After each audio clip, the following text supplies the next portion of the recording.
It's the Rebecca and Tim show. It's the Tim and Rebecca show. Dun, dun, dun, dun, dun, dun, dun, dun. So I'm wearing a present that Rebecca gave me for Christmas. She actually gave me a bunch of stuff because I was going to be in this band singing Rolling Stone songs. Mm-hmm. I was the lead singer, supposedly. So I had a microphone and I got a book of Rolling Stone stuff. Yeah, so the theme for Tim's Christmas gifts this year was the Rolling Stones because he was going to be singing in this band. He was really excited about it. Massive. But then we found out we're moving. And so the theme of my gift should have been something to the effect of, I don't know, life is unexpected, and here we go. So this is my Mick Jagger outfit. Mick Jagger jacket. He loved all his jackets. Yeah. That's it. It's too hot to wear, so it's coming off. It's coming off, but he's going to wear it tonight because we're going to Janine's party tonight, and the theme is something. No, it's the words. The words are gone. Sorry, it'll come to me like halfway through the broadcast. So the theme of today's broadcast is we're freaking out. Freaking out. We really are. We're freaking out big time. Well, there's a lot we have to do, and we both have anxiety, and again, we've talked about this 3 or 4 times on other broadcasts, and we're not really broadcasting, whatever we call it, video, that it's not just everyday worry about what's going to happen, like public speaking or something like that, but it's kind of a mental disorder or emotional disorder of some sort, usually caused by traumatic events from earlier in your life. And so moving, we had this whole apartment remodeling in plans, and then we bought a bunch of appliances too that actually won't go without doing the remodeling, and we're canceling some remodeling, and we have to find a place to live, and we have to do this, and we have to do that. It's like, ah! So there's a little bit of freak out. I was the freak out mode yesterday. Most definitely in freak out mode. I was triggered. That's a word often used for people who have post-traumatic stress syndrome. I was triggered by stuff. And the trigger thing is something. Well, how would you describe it? Something happens and everything sort of changes in your perspective, right? Yeah. So something happened in your childhood or even in your life, doesn't matter. It could be your adulthood, something that's just a traumatic event. And then you're living your life and everything is normal and you feel like you've healed and so on and so forth. And then something happens which kind of sends you back to that moment in time. And that's what a trigger is. You're sent back to that moment in time emotionally, maybe not cognitively. You don't really realize what's going on when it's going on. You're just, bam, you're there, right? So one of the things for me is, and I don't know why, I don't know if my sister has the same kind of issue, is we had some really hard times growing up financially, having to leave houses when rent couldn't be paid. And my parents, they did their very, very best, but my mom at one point got really sick. And so that drained all the resources that we had. And then there was a job loss. And, these kind of things can set you right, put you on the streets. But the interesting thing is, like she said, that emotionally you're hit, but cognitively you're not really aware of it. So right? A little bit egg there, the wrong direction. You start saying things or thinking things that you think make total sense, and don't realize that a lot of what you're trying to reason with or have communication with your partner is being driven by this emotional state. And sometimes it takes a while. I think we discovered this in the first couple of years of our relationship because, in all relationships and all give and take with people, there's 2 sides to the situation, right? This is a mushroom. Rebecca's got what she's got going on, but I got my thing. My thing is I'm always worried about being a good enough person, and I always feel bad about myself. And so anytime something goes wrong, I think I'm at fault. This which is is the piece something of chicken. that I've been working out in therapy myself. So when Rebecca would have meltdowns or any kind of problem anytime early on in the relationship, I immediately assume it's my fault, immediately assume I have to fix it, or I get upset and mad at her. It's like, well, why are you making me feel this way, kind of thing. So I think one day, I don't know, a year and a half or 2 years into this, a bunch of things happened where she was crying about something and then she yelled at me for another thing. And I went for a walk because I was just like, oh my God, I'm a horrible person, or she's a bitch, or something like that, or a mixture of the two things. And I finally said to myself, it was kind of a realization I've had about my own anxiety. I was like, this isn't making any sense. I mean, nothing that she's saying, the pieces of what she's saying don't form a cognitive whole to a scenario that makes any sense. And I didn't know what to say. And that's basically what I said. I said, Rebecca, what you're doing right now doesn't make any sense. I didn't say you're having a nervous breakdown because I didn't know what that was. But you recognized it. And you went, oh my God, I'm having a nervous breakdown. Right. Well, I call it hitting a brick wall. Yeah. And that's when you're actually triggered. And why did you? I can't. Because see. Our faces are all dark. Well, anyways, we've learned how to navigate these moments for both of us because Tim has high anxiety as well, and I have post-traumatic stress syndrome. And yesterday, there was talk about getting rid of stuff. Like I had to get rid of the stuff that I was going to be using to make this place our home, and it hit me really, really, really, really hard and I realized much later that it hit me because that was what was told to me when we had to leave our house. When I was a kid. Rebecca's had housing and financial issues a lot of her life. She lost a couple houses to hurricanes, or she had a couple hurricanes and lost a house, and was basically had to run away from their tenants in Arizona, although I don't know if we want to talk about that public, that I just did. But lots of bad things. And so the trigger, it's like, I don't think I'm responsible for that. I was a child. No. So we're good. You experienced it. And so although we actually had a pretty good conversation about whether we should go to Utah. In fact, I applied for the job and then I turned around and canceled it because I was freaking out. And then I didn't tell Rebecca that I had canceled it, so I thought I better have that conversation. We sat down and talked about it, and we both agreed that it would probably be a good thing to do.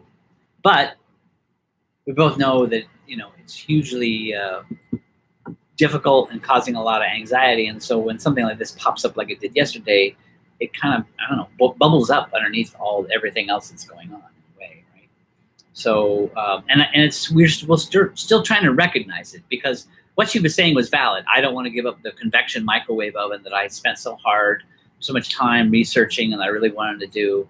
And I was like, well, we can buy another one. And then she said something else. And then I had another come back. And it wasn't an argument so much as I was trying to appease her to say, we can deal with this. And over time, it became clear that something else was going on. Yeah, well, it was this idea or this understanding of a home and creating a home and having roots. And I know cognitively, home should be wherever you are.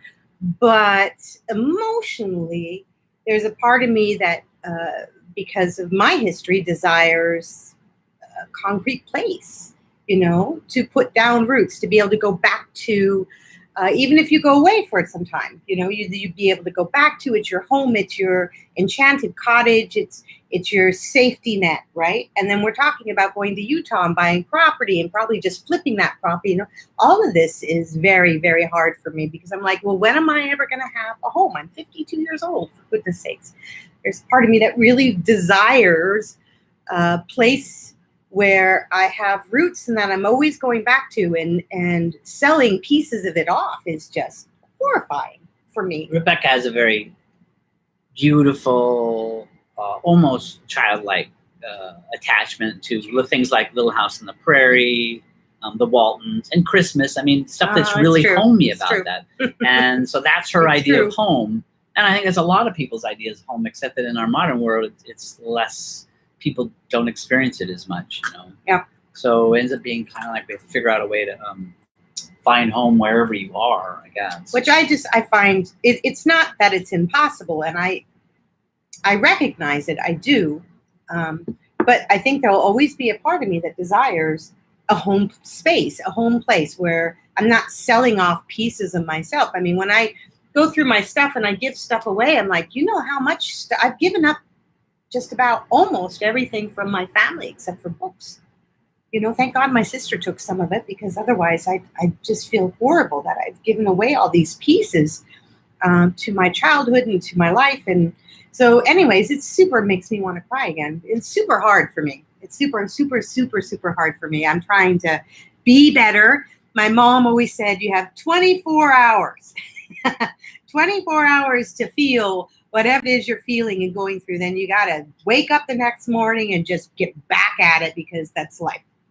So that's what I'm trying to do today. I got up and immediately went through stuff and started getting rid of stuff, but it's hard. It's he not bounces easy. back good. It's, you know, it's funny. I don't think I'm a hoarder. I own less than the average human being. But there's some things I'm just like, I'm going to move this with me. Like there's this chest that we have, and actually it was part of George's family, not part of my family. There's a lot of emotional attachment to a lot of things. Small, not a lot of things, but no, not a lot of things. Just very things, few select things. Yeah, actually, and not a lot of that things. makes total sense when you're being uprooted constantly. You have to have something to hang on to and say, this is part of my home. Hello, Marion Renee Harris. Hello. I know it's hard. It's only shit. But it's not really only shit. It's, literally when lots of things fall away from you from childhood on, some of that shit becomes more than just shit. You put emotional, like I remember when I had to get rid of all the family pictures.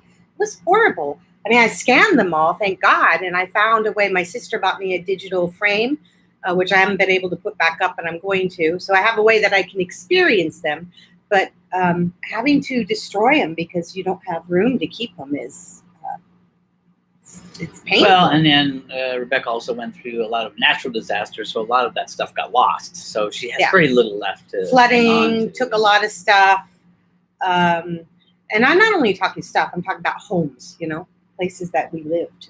So I don't know, it's hard, but I'm better today. I'm better today. Back to ready to deal with it. The trigger episode. The thing to recognize if you ever experience something like that also is that it tends to cascade and then affect everything. So Rebecca was not just talking about the microwave within an hour. She was talking about how Utah was going to be, she doesn't have a home there. She doesn't have a community there, and all that's going to be lost. She's not going to be able to do her music, and she's not going to be able to slack duty guitar. So everything that was negative about the possibilities of Utah were becoming highlighted for her, and the positives sort of disappeared from view altogether. Right. And that's actually a really good, I think, sign that you are what my mom always called hitting a brick wall. You're hitting a brick wall, and you're not able to reason or see. And that's what a trigger is. That's what people with post-traumatic stress syndrome, they go through. So if somebody had this experience in a war zone, then they see the war all around them, even though they're living now in a civilian life. And everything becomes a threat, So for everybody who has post-traumatic stress syndrome, it manifests itself a little bit differently. But, there you go. Got some comments or? Well, these are all sideways, so I have a feeling are we sideways? You probably are. You have to let us know if we're sideways, because she said, yes, this is my husband to a T. Wait a minute. Marion said, digital shit, I meant stuff. It's all right, Marion. It's okay. And yeah, my friend. Yeah, Daniela. We are sideways. I can't see you, Rebecca McCarthy. Oh, bummer. Okay. We tried. We had this thing, and it always tells us it's sideways, and we don't understand. So we will never do this again when it says it's sideways. Shoot, darn it. Okay, so what we're going to do is we're going to fix the phone one, and we're going to continue live on Facebook. So I guess we really should just spend the money. YouTube. So that we can do this. No, don't spend the money. We're just going to figure out a way to fix this. So. Does this help, guys? So. No? Must, yes. Does this help at all? Are we unsideways now? Probably not. we're probably just sideways. No, we might be sideways. Okay. So if you all have that kind of experience, Yay! The last thing you want to do if someone is saying things that make no sense is to tell them that they're making no sense, or even worse, to say that they're stupid or that they're being unreasonable. You're in a mental state, an emotional state that, oh my God, we're experiencing an earthquake in Hawaii. Oh my goodness, it's not. It's just hates me. Okay, Tim's gonna fix it. Sorry, guys, on Facebook. God, okay, we'll just need to pay the money. No, go ahead, talk. Okay, so anyways, we wanted to share that because I think a lot of people don't really understand why people with post-traumatic stress syndrome sometimes just explode. Like this thing happens, this emotional thing happens as if it's impossible, if you will, to be able to stop it. Oh, it's so close. Tim is so close to fixing this problem. Oh, I just turned it off. You just turned it off. There you go. Oh, that's it. All right. So, Facebook folks, can you even see us? We need to. That's right. We need. We're good. Let us know if you can see us. Sorry. I'm eating my burrito. Sorry for the craziness. What a mess. Anyways. So yes, it's irrational. And go ahead. So that's it. I guess we were just going to talk about that because in moving, we're now aware that we need to be a little bit more aware of all of this stuff that is going on. Yeah, and so what I've learned so far is don't say you're being unreasonable. Don't say you're being crazy. Don't say you're an idiot. Don't say I hate you, and also don't take it personally. Those are two major sides of the same situation. It's not my fault, or it's not. I didn't do anything wrong to cause Rebecca to be this way yesterday morning, except getting a job in Utah, which was my fault. But I couldn't go, oh my God, it's all my fault that she's feeling this way. It's more like, let's figure out how we can get through this, I think. Right. And living with post-traumatic stress syndrome just means you always have to make adjustments. You know? But other than that, we're really normal. We're doing good. We really get along great. I got a Mick Jagger jacket, and so cool. And I got some bows. Oh my goodness. I gave her a special present because I didn't know what to buy her. I'm not very good at Christmas. So once she told me after Christmas was over, I went and got her a nice present. And it's a really beautiful present. He got me some Bose speakers. Headphones. Noise canceling. Whoa. Which, by the way, helps with post-traumatic stress syndrome. Because sometimes noises get so loud, and it's just really helpful to find some way to close those noises out. But here they are. Oh my God. See.